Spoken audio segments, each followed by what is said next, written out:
AP US History Eras Tour. Let's finish this thing. Let's talk about both units 8 and 9. And why, yes, I did wear my Lady Bird Johnson wildflower hat from the LBJ library just in time to talk about the 1960s. Thank you so much for noticing.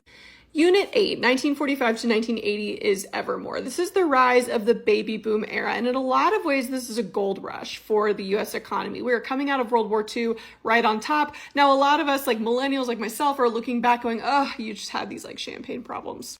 Of course, foreign policy is dominated by the Cold War. The U.S. is looking across the globe at the Soviet Union being like, you're a cowboy like me. But I mean, there's only room on this globe for one of us. At home, we are seeing this explosion of different rights movements. Basically, World War II kind of helped topple a lot of these traditional structures, or at least shake them to their core. Meanwhile, Black Americans are like looking around in the Jim Crow South going, I'm right where you left me. When are y'all going to catch up? Let's go. Let's take this thing down. And so we have like no body, no crime style. We have a lot of different groups coming together to like kill, destroy these old systems. Long story short, it kind of works. We end a lot of like legal, official, on paper discrimination, but of course we know that it's a lot more complicated than that. So like we don't really get closure. By the 70s, there's this growing mistrust in the government thanks to the Vietnam War and Nixon just like existing, right? The more that you say, the less that I know. And there's also this rising conservative backlash to the civil rights movement that is going to emerge at the beginning of Unit 9, Midnights. Now, depending on who you are, you either think Ronald Reagan was the mastermind or the anti-hero. I don't know. I'm going to let you decide. But I think we can all agree that his general economic policy was like, you're on your own, kid, aka trickle-down economics. What a legacy to leave.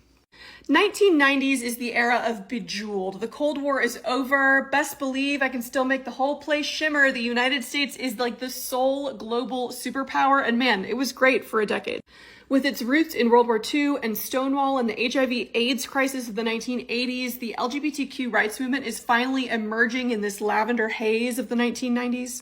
The 1990s is really epitomized by globalization, the economic boom, thanks to the internet, Bill Clinton. It was this brief moment of peace, at least from the like big perspective of the United States. And it was great. You were bigger than the whole sky. You were more than just a short time. The 90s was a good time to grow up, y'all. Cut to George W. Bush in 2001. Uh-oh. And of course, we have a new Great War, the War on Terror.